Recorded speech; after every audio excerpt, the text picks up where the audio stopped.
Hello. Hi. Welcome back, Shadows, to our show. Yep, you should know by Yeah. now. But if you're new, Yeah. welcome. I mean, Welcome. Welcome to our show. we're fucking great. Don't downplay. We are. We have a lot of good episodes out. Yeah, and I hope you're enjoying or enjoyed. I don't remember when. Kirsten knows when shit comes out, but November was juicy, guys. Yeah, we're still in November, right?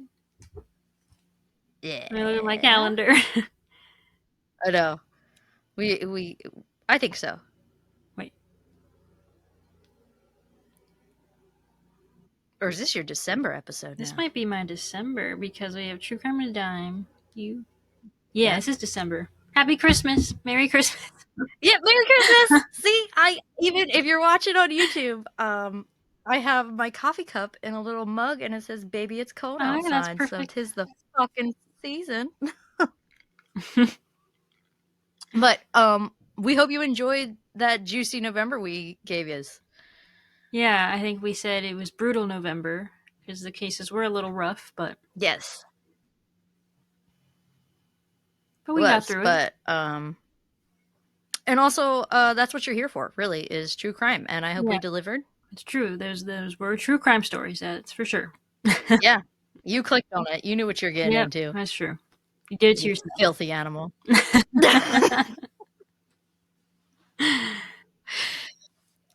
All right, so today we're heading to Baltimore, Maryland to explore a case that has stumped investigators, frustrated a family, and fascinated true crime enthusiasts for years: the mysterious death of Rey Rivera. This is the Gray. second mysterious death of a male from Baltimore that we are covering. The first was Jonathan Luna. Oh yes, I was waiting for the name of who it was. Yeah, we covered him back in episode 9 if you want to check that crazy case out because I'm still mad about it. Yeah, that one. That one's another good one. Mm-hmm. They're all fucking good guys. Yeah, they are. Stick around. So, who was Rey Rivera? Rey Rivera was born on June 10th, 1973, in Madrid, Spain, but his parents mainly raised him, his brother, and his sister in Southern California and Florida. After graduating from the University of the Pacific in 1995, he played water polo for the Royal Federation of Water Polo in Spain. He then returned to the U.S. and coached water polo at John Burroughs High School in Burbank, California, from 1998 to 2001. Rey was 6 feet 5 inches and athletic. He was described as being the life of the party and had a great personality. In 2004, Rey was 30 years old and dating a woman named Allison Jones. He had a passion for screenplay writing, but it didn't bring in much income. In September of 2004, one of Rey's high school friends, Porter Stansberry, offered him a job at the financial advising organization he started called Stansberry Research that provided newsletters and research on economic management, stock tips, investment advice, etc. Stansberry Research was one of several affiliate companies of a parent organization called the Agora, based in the Mount Vernon area of Baltimore. Rey and Allison then moved from LA to Baltimore, and Rey began writing a financial newsletter called The Rebound Report, where he recommended turnaround stocks. They knew little of the area, but they soon found a great home, church, and community there. They were originally only planning to have this be a short-term thing, mostly so he could save up money to buy an engagement ring, because his screenplay writing, what he really wanted to do, just wasn't paying enough for that. That's always frustrating when your real passion isn't Yeah. paying the Yeah, bills. we feel that. Yeah. Yeah. You know what? Fuck yeah, you're right. Um, let's see, where was it? Okay, according to Allison, they were very happy there. In addition to his writing job, Rivera was also an assistant coach for the men's water polo team at Johns Hopkins University. Rey and Allison got married in November of 2005 in Puerto Rico. But Aw, they did they finally did. you know what? I was rooting for this little couple Yep, here. they saved up and yep, they got married. Aw, and in Puerto Rico, how Yeah. beautiful. But Ray was becoming unhappy with his job. The stocks he wrote about often didn't rebound as he'd hoped, and he wasn't really a 9 to 5 desk job type of guy. In the fall of 2005, Rivera left Agora full time and began producing videos for the company under contract. In spring of 2006, Ray and Allison visited LA and began planning a move back to the West Coast. Ray had just finished writing a screenplay and recently launched his own production company. When they returned back to Baltimore, however, strange things happened. Allison noticed that Ray seemed stressed. He insisted on accompanying her almost everywhere she went, as if he was protecting her, but he wouldn't discuss anything with her. That wasn't the only thing he was keeping quiet about, though. One of Ray's coworkers and friends, Tom Hickling, was killed a few months earlier. Tom was a former youth pastor and was seen by many as a leader in the evangelical world. In December of 2005, so only 5 months before what happens to Ray, Tom was visiting his daughter Holly in Zambia, which I think is in Africa, where she served as a relief worker. They were driving when their car was struck by another vehicle. Before being taken to the hospital, Holly asked her father if he was okay, to which he replied, "Yeah, I'll be fine." But nobody took him to the hospital, and he was later found dead in the vehicle. What? Yeah. Oh my god. According to Allison, Ray was very suspicious about the circumstances of Tom's death, but wouldn't share any of his concerns with anyone. What do you think? I don't know. I mean, they just left him there? What the heck? Yeah, they took the daughter away in a truck to the hospital and didn't left him behind. And he was I fine mean, when she left him, and then all of a sudden he's dead. I know, but like sometimes when you're in like an accident like that, you might not know you've got internal Yeah, bleeding or something like yeah. that. So I don't know if You it know, was 'cause something that's like where that or if something more sinister happened. that's yeah, that's where my mind went first. You know, of course, I don't want to jump right to Hmm. like this man was just killed after a car Yeah, accident, but but wow, Ray was suspicious of that's it, crazy. so I don't know if he knew Yeah, something. yeah. In the week before Ray disappeared, the security alarm at their house went off twice. It first sounded on Monday, May 15, 2006, around 1 a.m. Allison woke up to the loud alarm and saw that Ray was already out of bed. She went downstairs to investigate when Ray came around the corner with a baseball bat. Allison reported Ray seemed very frightened that night, which was out of character for him, as family and friends described Ray as not being afraid of anything. The police arrived at their house shortly after the alarm went off. After checking the property, the police suggested a squirrel triggered the alarm.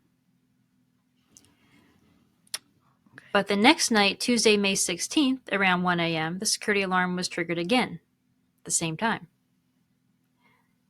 So it's kind of scary. It went off 2 nights in a row at the same Yeah, exact time. at the same exact time. And did you read like they were in bed when the alarm's going Mm-hmm. off or whatever? Like, okay, because I would make sure. Like, I don't know. I'm also because I know this is you've given me Well, a I know little at least preface of Allison was like in bed. I don't know because Ray was already out of bed when she. when she Yeah, went. Yeah, so that's why. Yeah, okay, but he was that's scared. why He had I a was. baseball bat, like he was gonna, beat He someone. did. Yeah, So, yeah. Ray reportedly looked even more terrified than the night before. Allison also realized one of their living room windows appeared to have been tampered with from the outside. The police came to the Rivera house and once again suggested an animal set off the alarm. The alarm never sounded again after that. You know, I mean, this feels like the cop out of like, oh, it's suicide, Mm-hmm. of like the home Right. burglary And here how of is an like, yeah, it's animal just setting it normal. off at the same exact time 2 nights in a row? And also, what animal is tampering with a window that Right. makes it look like they're trying to get in? Right. Like that. An animal has never made me feel like it was tampering with my I freaking know. window, and I got the woods right behind me. Like, Like, they just didn't care. They didn't care enough to look into it. no. Later that morning on May 16, 2006, Allison was preparing to leave for a business trip to Richmond, Virginia. That morning, Ray made her breakfast and carried her suitcase for her and put it in the car. She said, "I love you so much," to which he replied, "Thank you for loving me so much." She then left for the 3-hour drive. After she finished her meetings, Allison called Ray from her hotel that evening around 6 p.m. and several other times, but he did not answer, which seemed strange to her because they always talked on the phone. At the time, a work colleague of Allison's named Claudia was spending the night at their house. I couldn't really find a backstory as to why Claudia was staying a night when Allison wouldn't be home, but later that night Allison called her and asked about Ray. Claudia said Ray seemed preoccupied with an assignment that evening, and sometime between 4 and 5:30 p.m., she heard him answer a call on his cell phone and reply, "Oh shit," then run out the door in flip-flops as if he was late for an appointment. While on the phone At with Allison, 3:30? what'd you say? Did you say at 3:30 in the morning? No, this is in the evening. Between 4 and 5:30 in the Oh, it's in evening, the she evening. heard Okay, that I phone thought I call. heard. Sorry.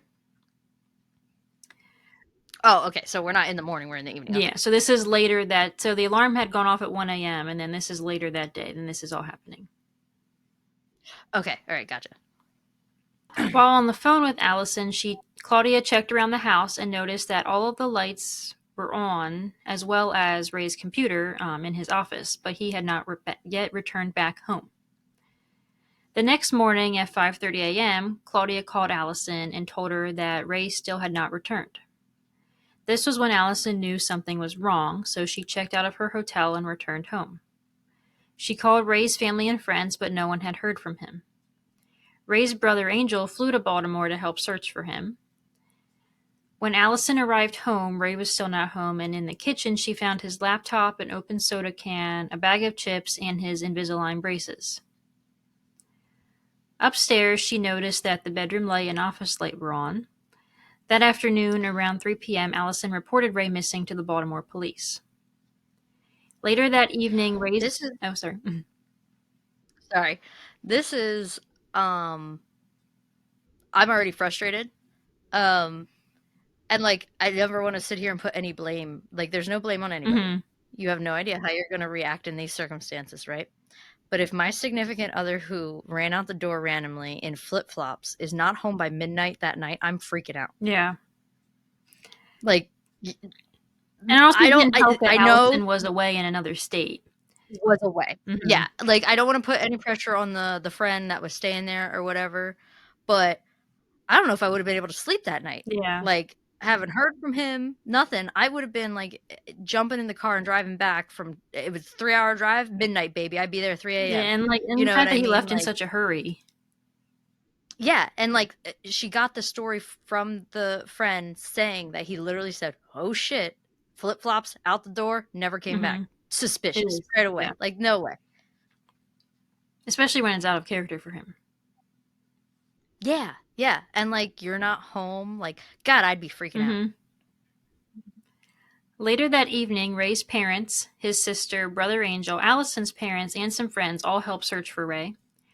Porter Stansberry offered a $1,000 reward, hired a private investigator, and alerted the local news media.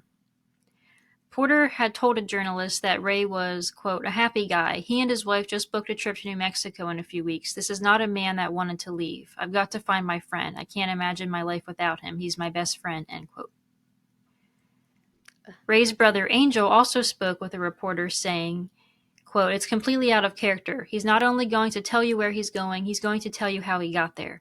For him to go this long and not contact any of his family or friends, it's got everyone scared," end quote. Days went by with no sight of Ray. Police checked his cell phone and credit card records, but there was no activity since the day he went missing on the 16th. Allison also called several hospitals to see if anyone had been checked in as a John Doe, but no luck there. On May 22nd, 2006, Allison's parents were driving around downtown Baltimore to see if they could locate Ray's SUV anywhere. They surprisingly found it in a parking lot near a historical 14-story building called the Belvedere. The building at that time, in 2006, was a hotel, but now houses apartments, restaurants, clubs, and bars, and this parking lot is very close to Ray's workplace. There was a parking ticket on the SUV dated for May 16th, the day he was last seen. They alerted the police, and the search effort was focused on the area around the hotel. On March 24th, 2006, three of Ray's co-workers went to the top of the parking garage next to the Belvedere to kind of get a better, like a bird's eye view of the city to see if they could see anything. They happened to spot flip-flops, a cell phone, and eyeglasses on the roof of an extension at the Belvedere. And I'll insert a photo if you're watching on YouTube.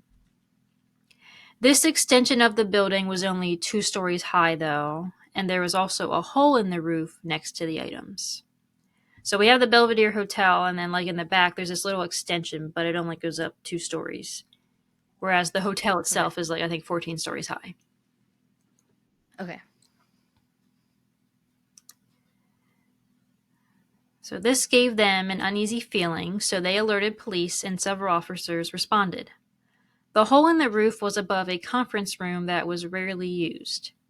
An employee at the Belvedere took police to the conference room, where they were hit with a foul stench when the door was opened. They found Ray's No. body on the floor, laying on his back, and he was fairly decomposed. 8 days have gone by Oh since Ray was no. last seen at this point. His family was Wow. notified, and they were obviously shocked and devastated.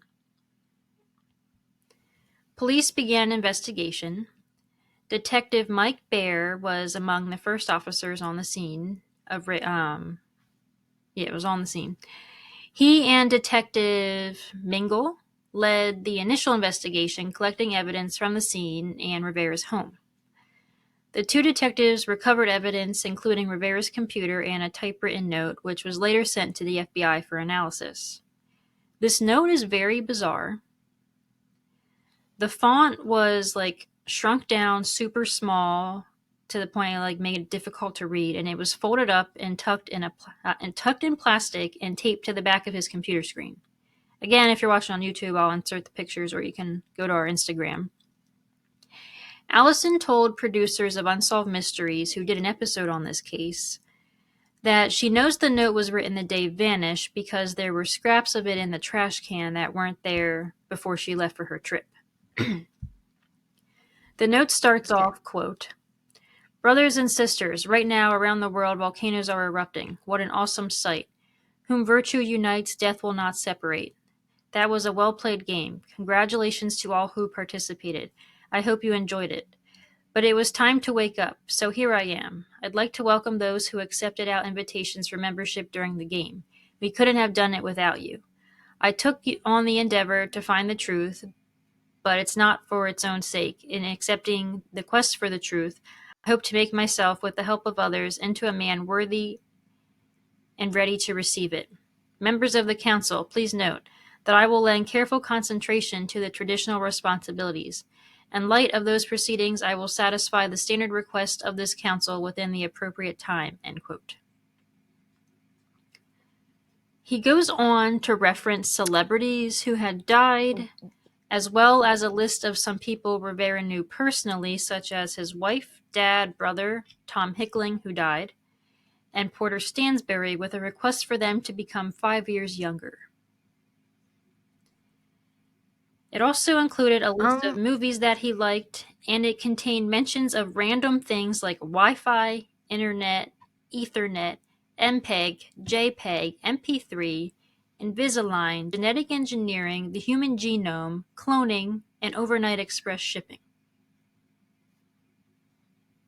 Like, these were all listed, um like, in a list. just those things. Yeah, just random things listed. Okay. How long was this note? Cuz it's I'm gonna typed. post pictures of it. It was so the note itself. Someone had retyped it up because there was watermarks on it that made some of it difficult to decipher what he was trying to say. So, in what somebody like retyped up of what they could get out of it, I think it was like 3 separate pages.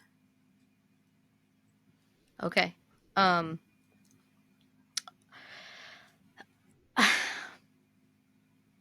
I don't have enough yet to tell you exactly what I'm thinking because I don't want to jump to conclusions Hmm. here. but I'm working on a theory here. Okay. It's theorized that some of this note may have been written in code, possibly referencing the Freemasons, a secretive fraternal organization. And oddly enough, Ray was very interested in secret societies like the Freemasons. A representative at a local Maryland lodge confirmed that Ray inquired about membership on the same day he went missing and purchased a book titled Freemasons for Dummies. But the representative didn't recall anything unusual about their conversation. Like I mentioned, police sent that letter to the FBI, and they determined that it was not a suicide note, but indicated the overall themes and language in the letter were consistent with someone who suffers from a delusional disorder. According to interviews with family and friends, Ray had no known physical or mental illnesses. The FBI also reported a true conclusion about the letter can't be reached because 1. Ray can no longer be personally interviewed. 2. They're taking the testimony of his loved ones into account. 3. He had no history of mental health struggles. And 4. No one can 100% confirm that Ray wrote the note. And I read this in an article and also wondered myself if these were maybe just ideas he had for a future movie, because he enjoyed writing screenplays and had his own production company at this point. So I don't know if this note is truly suspicious because we don't really know the context behind it. I know, but it was taped to the back of the computer. It was, and his wife Allison also reported he frequently wrote down lists and ideas. She's quoted saying, "He was just a guy who was interested in everything. If he had only ever left just that writing, or if it was the only thing he had ever written randomly, then people would be a little more suspect. But this is what he did all the time. He kept so many journals full of random writing," end quote. And I understand that, though. But it was, again, taped to the back of a computer, is why this is different. Right, like, was He's he never saving it for done that later, or did he want before. someone to find this? Yes, why is it taped to the back? Looking at my computer right now, nothing would ever make me think about taping something to the back of my computer unless I don't know, like, a goodbye letter, I Mhm. guess. But, like, even that's still a little weird to me Right. that he did that. But I don't know. I don't I know, know. it's weird. There is one strange theory I came across in relation to the note called the game theory. In the note, he had a list of movies that he was inspired by that I'm going to read off.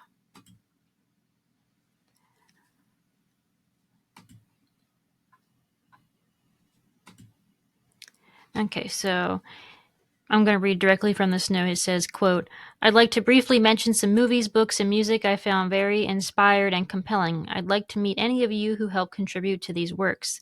The Matrix 1, 2, and 3, The Family Man, National Treasure, The Da Vinci Code, Eyes Wide Shut, Confessions on a Dance Floor, Demon Days," and then I guess there was some Walter print, so they weren't sure if it said Someone's Emperor Tales, November Rain, Home by November, Meet Joe Black, Minority Report, Star Wars 1 through 3, Lord of the Rings 1 through 3, Fight Club, Seven, The Game, Payback, and specifically let me say that I respect M. Night Shyamalan to continue coming up with great ideas and great movies. I certainly enjoyed his movies.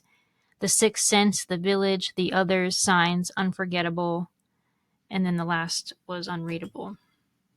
So, The Game is a movie that was listed.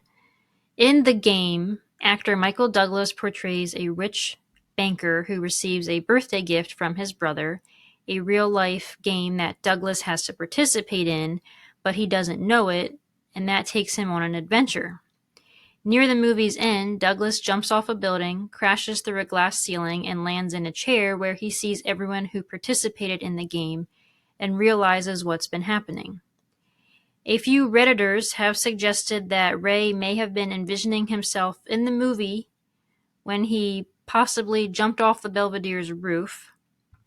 But I don't really buy this, and neither does his wife. But like, it's an interesting connection. Yeah, it's an interesting theory. Yeah.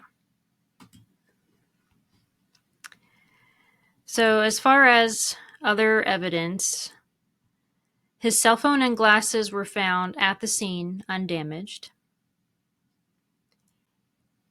And they were still where when his friends were at the parking garage looking over and they saw this hole in the roof.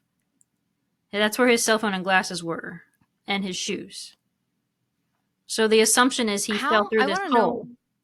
but yet his cell phone and glasses are Um, laying there undamaged. yeah, so he had to have taken them off and set them down if he just jumped off, type of thing. Is where. Well, if he had jumped, it would have been from the top of the Belvedere. Because the roof where the hole is, they found the Okay. second story of that extension. Okay, and he. So when the friends went up to the top, they saw this They were on a from parking looking way up garage above. that was like adjacent to the Belvedere. Oh, adjacent to the Mm-hmm. Belvedere, and that's when they saw it. Okay, so now on top of the Belvedere, where he's jumping off, where this little, what did you call it? Yeah, Extension. so the extension of it's not on top of the Belvedere, it's on top of an extension at the back of the Belvedere. And they think he jumped from the very top of the Belvedere, falling through this extension. Yes.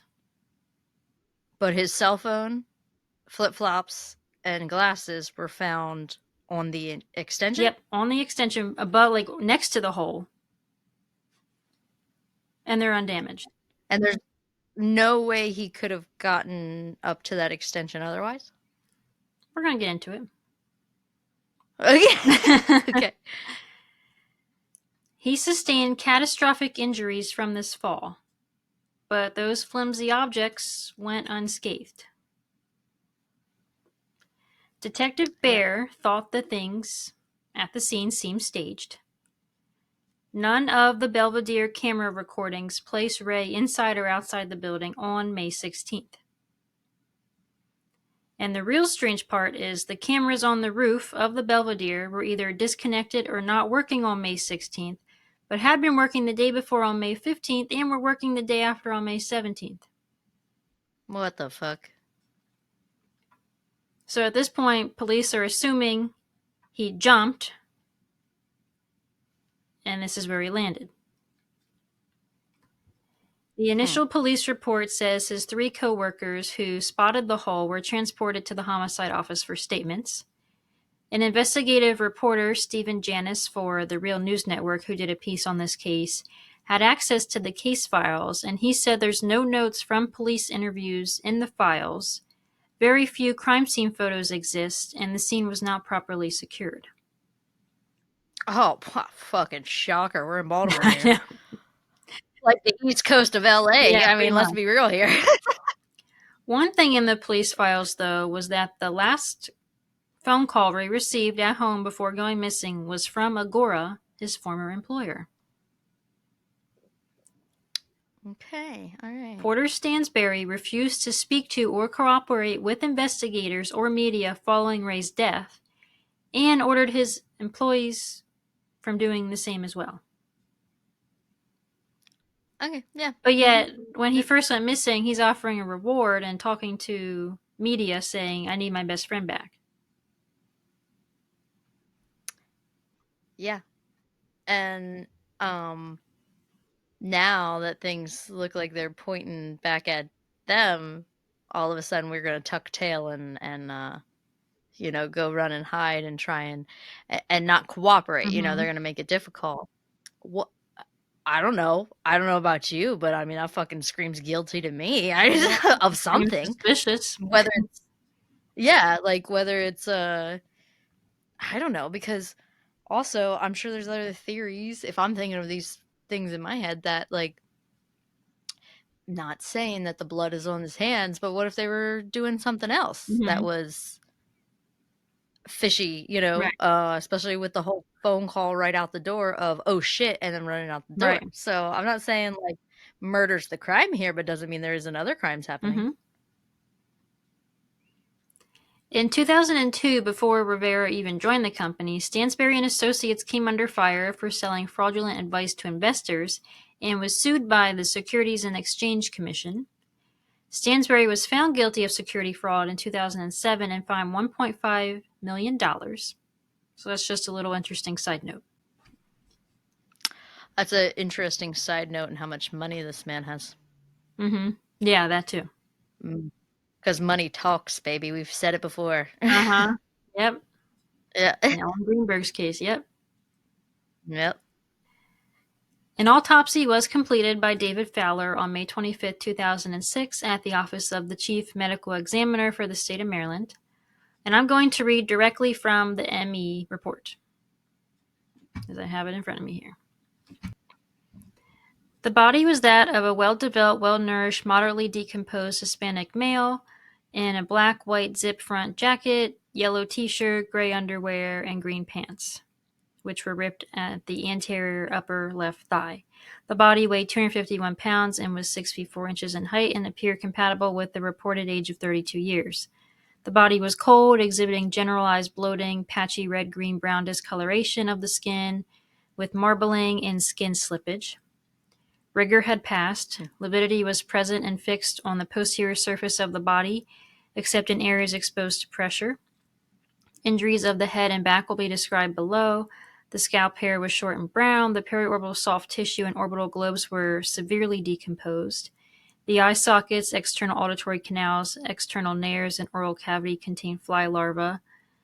Red-brown fluid exuded from the nares and oral cavity. The teeth were natural. The abdomen was distended. Injuries of the torso and extremities will be described below. The fingernails were intact. And now we're going to get into the injuries. There is a list of multiple injuries, starting with the head and neck injuries. So abrasion and laceration of the forehead, so basically cuts. Fractures of the maxilla, zygomatic bones, and mandible. Avulsion of mandibular teeth, so like a forceful tearing.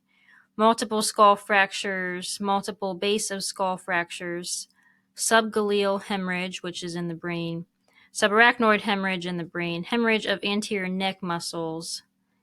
In the torso, we have contusion or bruising of the chest, abrasions of the torso, bilateral clavicle fractures, fracture of the sternum, multiple rib fractures, which when you read through it, it's pretty much all the ribs.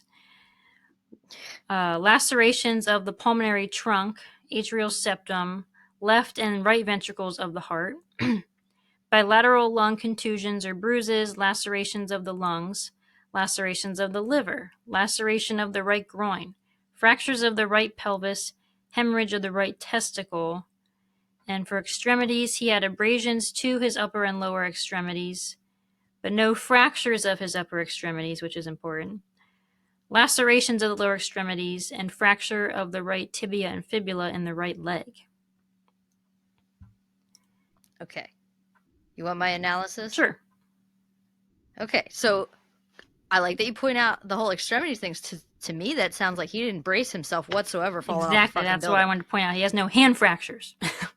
Exactly. Because to me, I don't care if you were committing suicide or whatever, you're flying. The instinct is to brace yourself. It's just natural instinct. Natural instinct. So his extremities were fine. So to me, that sounds like he was unconscious when he is falling off this building. And then also, all of those injuries tell me, I believe he was hitting almost face first into this motherfucker.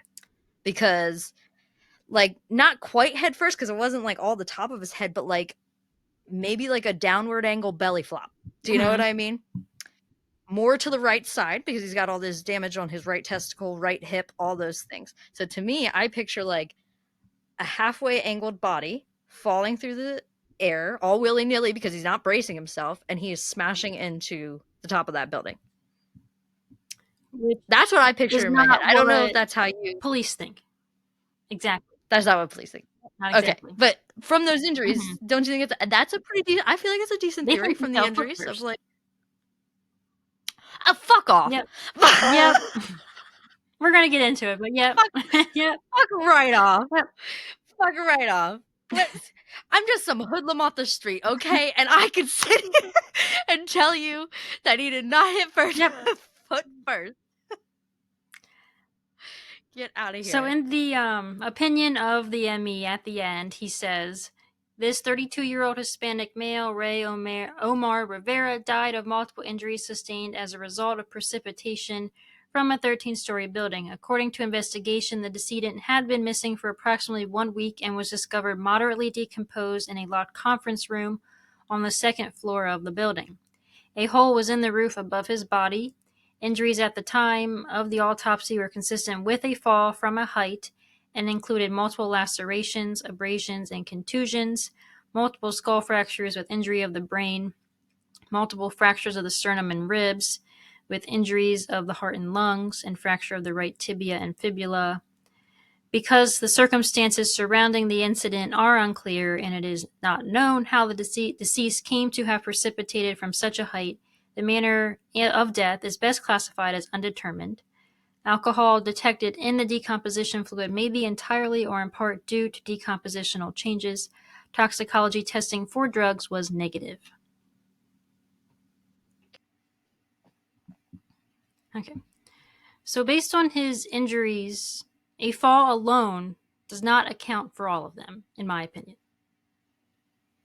Okay. All right. This hole Which he fell through was only 40 inches wide, or 3.3 feet, or about 1 meter. And police are saying he fell through it vertically because they think he jumped off the roof. He only no, had fractures on his right leg. So if he landed foot first, how did he only break his right leg? because he only landed on his right side, not leg first. Yeah, he definitely did not land foot first. No. And not only that, how would he sustain significant skull fractures from a foot first vertical fall? Yeah, that's what I'm saying. Even if, and like to me, the injuries, because like it's anterior injuries to his neck and his mandible and everything's all fucked up above the eyebrow, Mm-hmm. everything. He smashed that face fucking first. Like it would be mostly injuries to the back of his skull if he went, like backwards or something. And not But only that, but even if he did fall head first, I think his head would have been smashed. I don't think there would have been much yeah, left. I don't think it would have yeah, been that intact. motherfucker would have crumbled like a Like grape, it. So there's no like I way. think.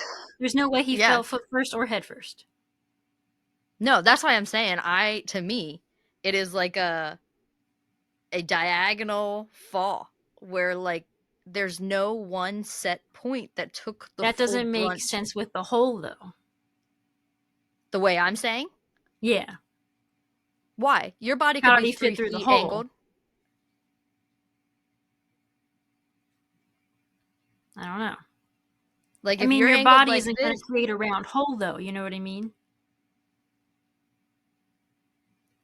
so you're expecting it to be more of a lengthwise hole, is what I you're would be. saying? I would expect it to. I don't know. Be more misshapen and not like a round hole. I don't know.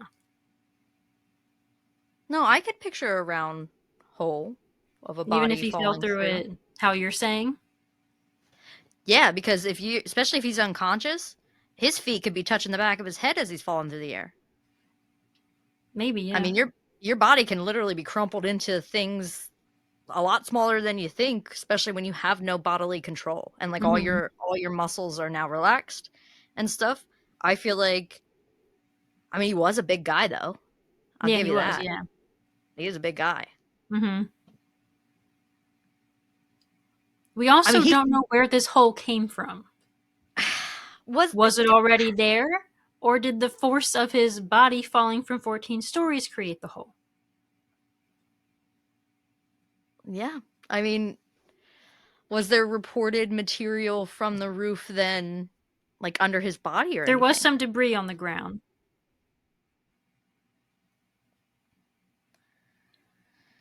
but And yeah, it didn't also say anything about anything being I under his already know, like, body, but it did say there was some debris.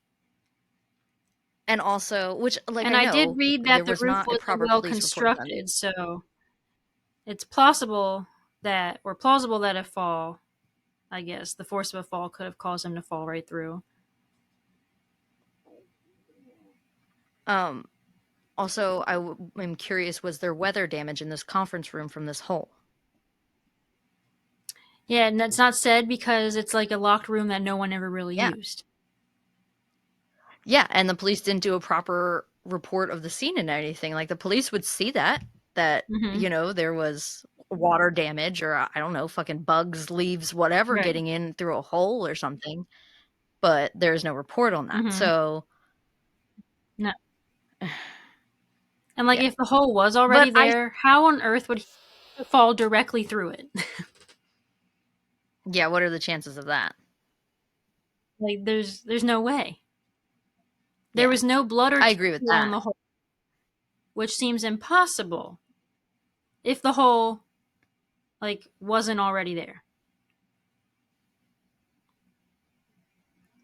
Like, you're gonna be What if smacking through a roof. what Like, if that's not gonna he be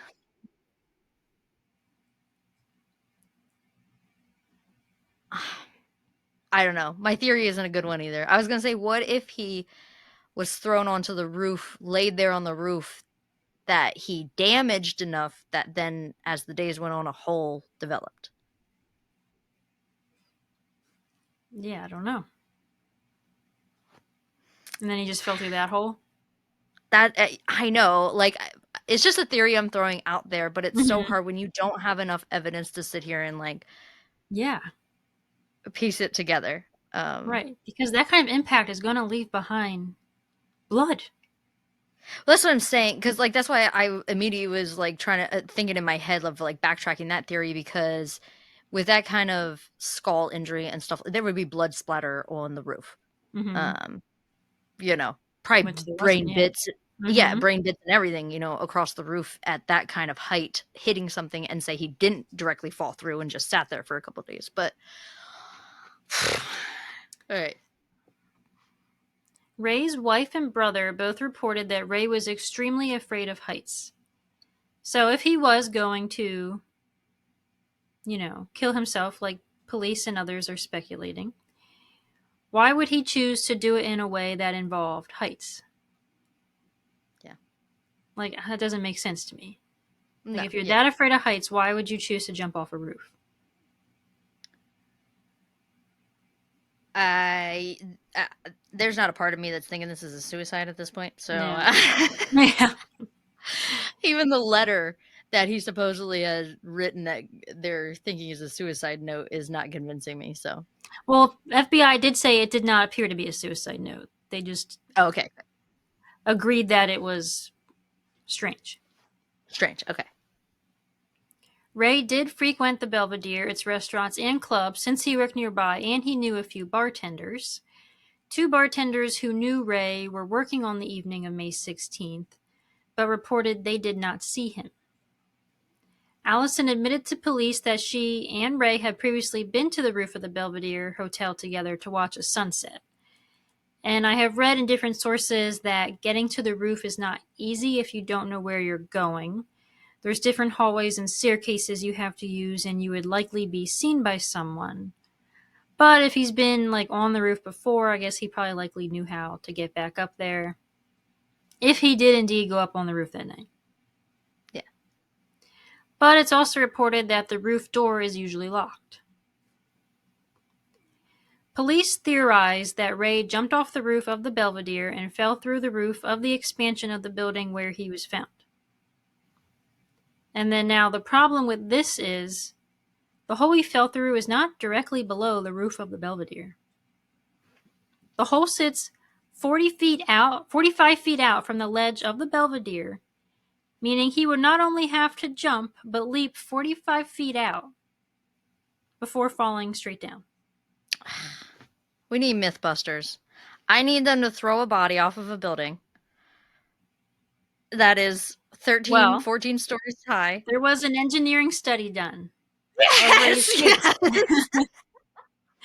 that showed, based on distance, Ray would have to have run at least 11 miles per hour to reach where his body was found.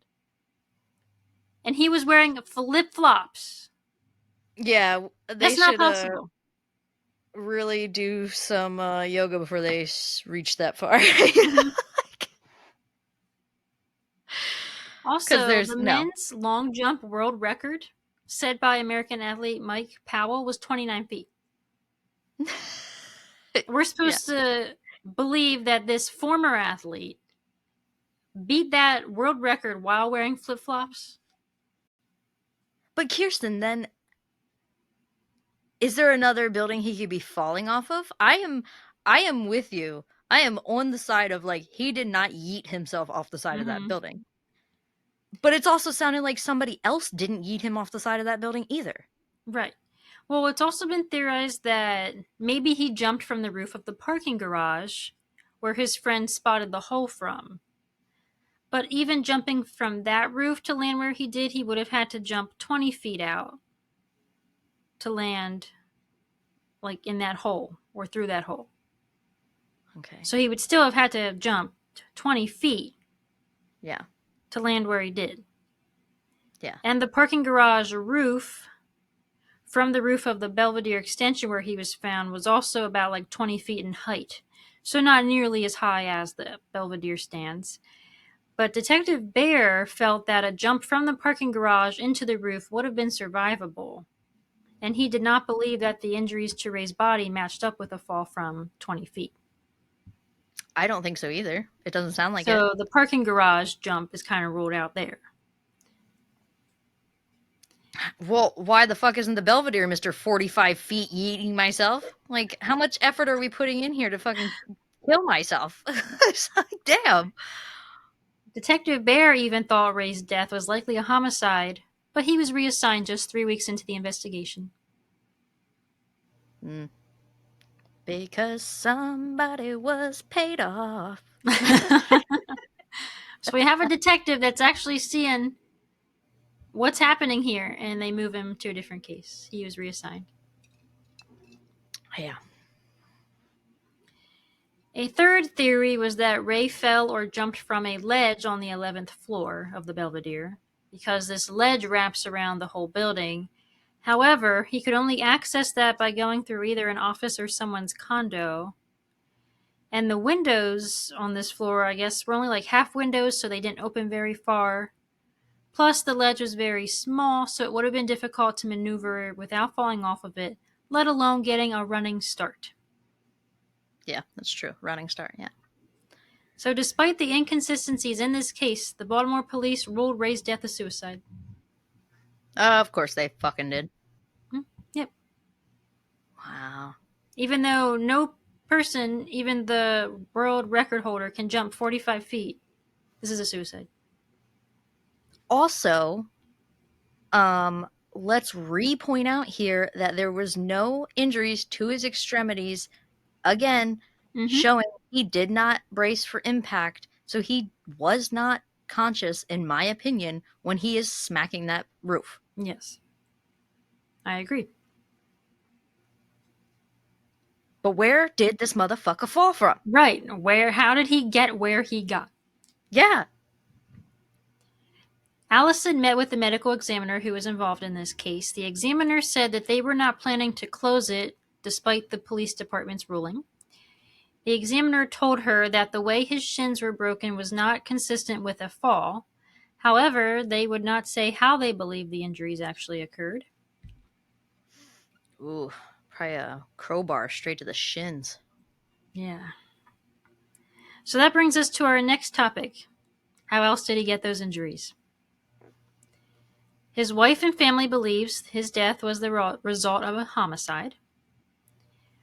Marie Dauenheimer, a certified medical illustrator who attended Johns Hopkins University, agrees that some of Ray's injuries don't appear to result from an individual who suffered an 11 to 14-story fall. Marie creates medical illustrations and animations for educational materials, so she makes like posters, brochures, and interactive media of accidents, homicides, and complex situations, like creating a picture from the details of a complex autopsy so that authorities can see what happened from a different angle. And I'll include the images on the screen that she created for this case, or you can go look at them on our Instagram. She noted that a lot of Ray's injuries don't match with what she has seen in similar cases. She noted that falling victims who land feet first usually have severe foot injuries, and a majority of the injuries are not predominantly on one side of the body like in Ray's case. I can say with confidence, if he hit feet first, they would, at 13 stories, they would crumple like a paper cup. Yeah, Okay? they would. Yeah, they'd be obliterated. They'd be gone. Obliterated. I can guarantee that. Hmm. I can't even. Ugh, I can't. I don't even think about that. Ah. No. She believes Ray's injuries are more consistent with a person who was beaten to death or hit by a car. Miriam You know? Moya, a forensics expert specializing in traffic accidents, impact biomechanics, and crime scenes, agrees with Marie and even wrote a book on Rey Rivera's case. She works in forensics with Spain's Ministry of Justice and teaches regularly at the United Nations University and the Postgraduate European University Institute. Moya points out that the broken strap on Ray's right flip-flop corresponds to how most of his injuries were on the right side of his body, and also believes Ray's injuries are similar to someone who was beaten or hit by a car. Which I agree. I mean, not just based on only one leg being fractured, but his severe head injury. Yeah. It's hard because, I mean, those kinds of injuries could come from a fall like that. I feel Mm-hmm. like. I do feel like they could come from a fall, but yeah, I do. Fuck. This is rough. This is Mm-hmm. hard. This is hard to It piece is. together. It is. But that Um, also still doesn't explain how Ray ended up where he did. Either it was a no, car accident or he was beaten. nope. It doesn't explain how the cell phone glasses and flip flops were laid there nicely. Mm-hmm. Uh, yeah, Yeah. And if someone like pushed him off, like how would they push him far enough off the roof to land where he did? that's what I'm saying. You did not yeet that. Nobody could have yeeted that body that far. So Unless the hole in the roof was staged and he was dragged into the conference room somehow without being seen and left there. But how? And my question was actually answered by Stephen Janis, the investigative journalist I mentioned earlier who researched this case. He actually went to the Belvedere to see what all he could get access to. He said, quote, "If you just wanted to get someone into that conference room, which was empty and abandoned, there are a myriad of ways from the hotel to get there, especially if you go through the parking garage, which is adjacent to the concourse where Ray was found. You can go up a set of stairs in the stairwell in the parking garage and get entrance to, I think, what seemed to us the second level and also the living quarters. So there's a back way in there that's pretty easy. That would also work from the basement as well, where you could, let's say you wanted to take a body, you could take it through the basement and then up through the stairwell in the parking garage. There was more than one way. There's another stairwell we couldn't even go up, but you could get in that back way much easier than I think you could get on the roof of the hotel with a person's body," end quote.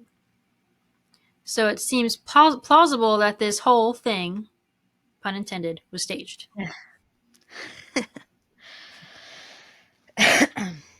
So he has shown that yes, you can yeah, secretly kind of get a body into that conference room, but there would have had to be multiple people to carry this 250-pound, 6'5" man in there. yes. Because if he And was God damn it, already dead by the time he got in there, he's dead weight. That's going to be heavy to lift. yeah.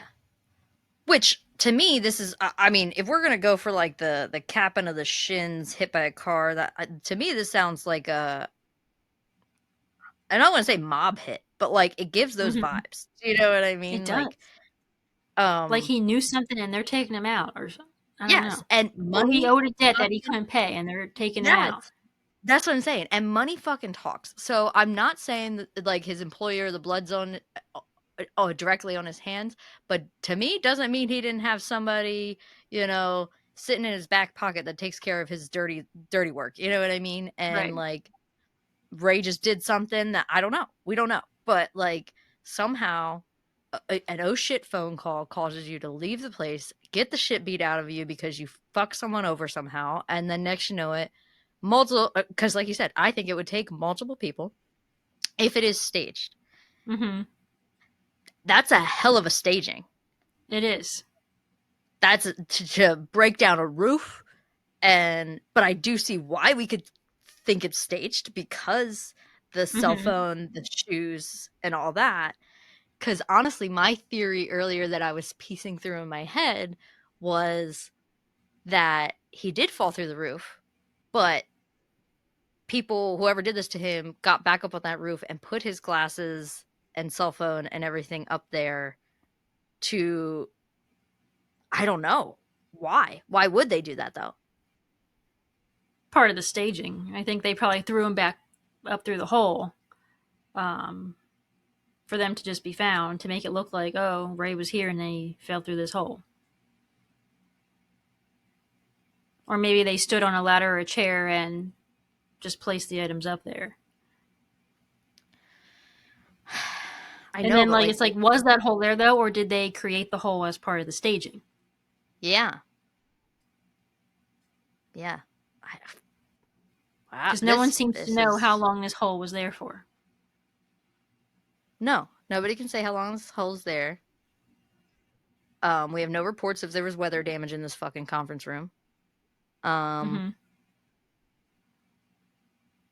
I don't know. Also, what are the fucking odds if it was sitting here trying to stage? I mean, I guess you could see that hole from, like, if these people would have been like, whoever's doing this, um, Hmm. could see that there was a hole already there. They'd be like, oh, maybe we could. But like, And what then are the got the chances they? idea. Yeah, but like, what are the chances they know that's a conference room, or that they just like what drug this body into a conference room, was like, oh wow, lucky us, there's a hole. Yeah, it would have to be Let's maybe stage someone the at the death here. Belvedere is also involved to make sure that conference room Yeah, was locked and stayed locked. yep, that's true. I don't know. There's Were they up two. on the roof at some point? Why was the camera up there turned off? I don't know. Yep. There's too many questions than answers. But he was paranoid. Yep. Leading up to this, the security alarm at their house went off twice. Was someone sending him a Yep. message like, you better watch your back, or I don't Yeah. know. Yeah.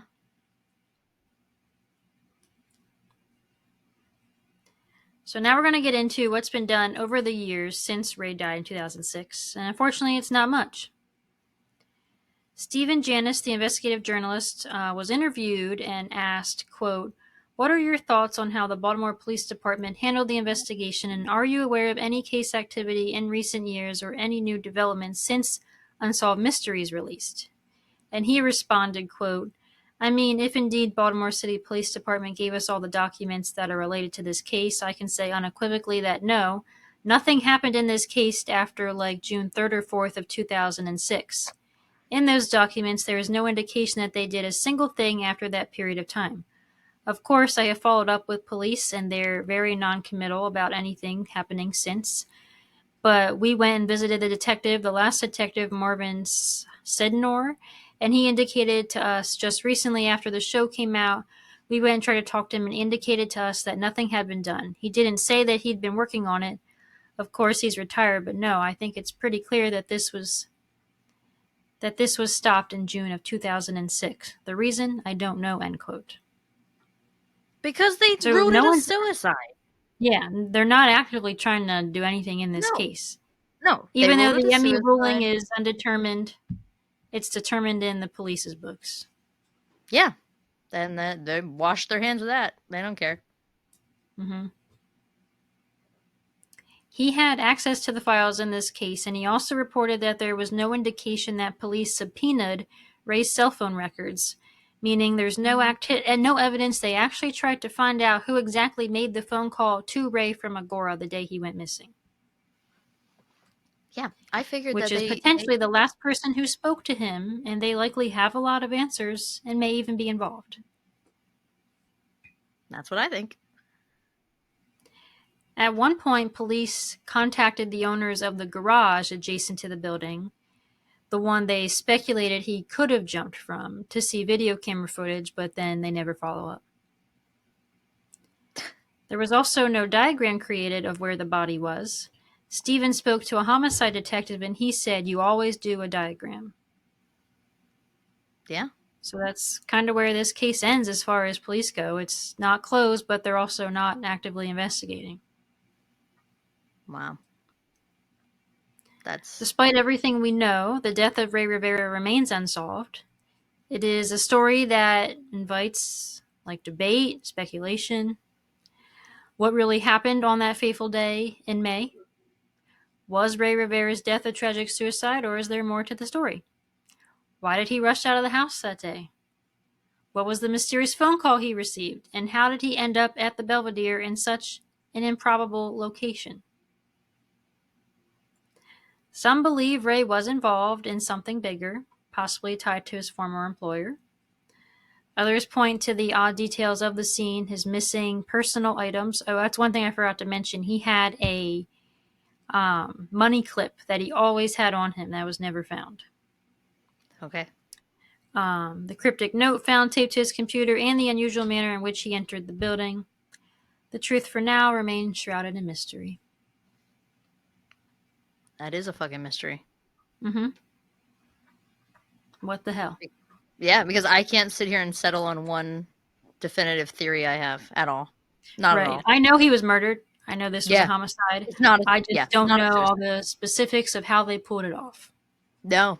I can't even give you a from start to finish a theory that would piece anything together. I have no fucking idea.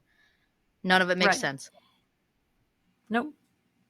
And I Not even together read, anyway. I don't even remember where I read this at. It was only in one article or something where there was speculation that Ray and Porter were in a relationship or something, but I Yeah. don't, there's no Yeah. proof of that. No, yeah. But why is Porter being so suspicious after the fact? Yeah. Wow. I think he knew something. He knew something he shouldn't have known, Or did and something he did that or screwed company had someone money over. and they used it to take him out. Yeah.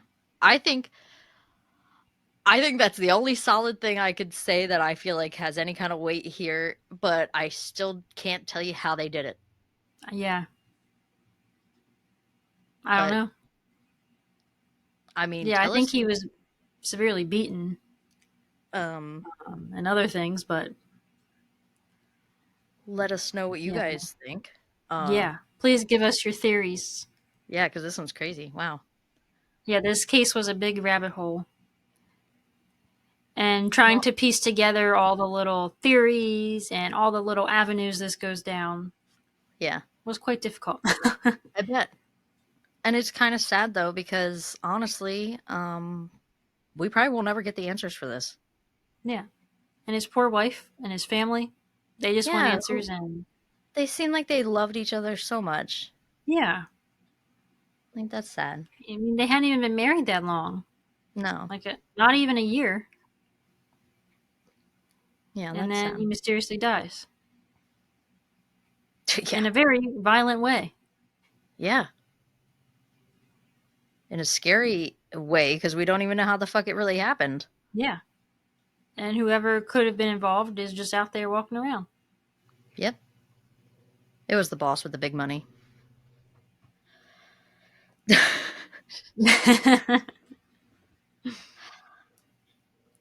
So Well, also check out the unsolved mysteries on this case if you didn't see that. I will have to check out that episode. I think I've Yeah, probably seen it. Like a lot of times I've put that episode put shows like yeah. that I on as think it's like called background noise. Mystery on the Rooftop or something like that. Okay, I'll have to look that up.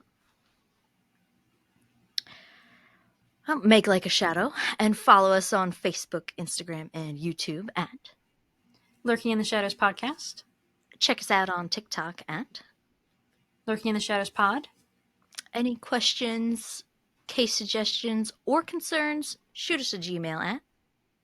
Lurking in the Shadows podcast at gmail.com. And keep lurking around for our next episode. Bye. Bye!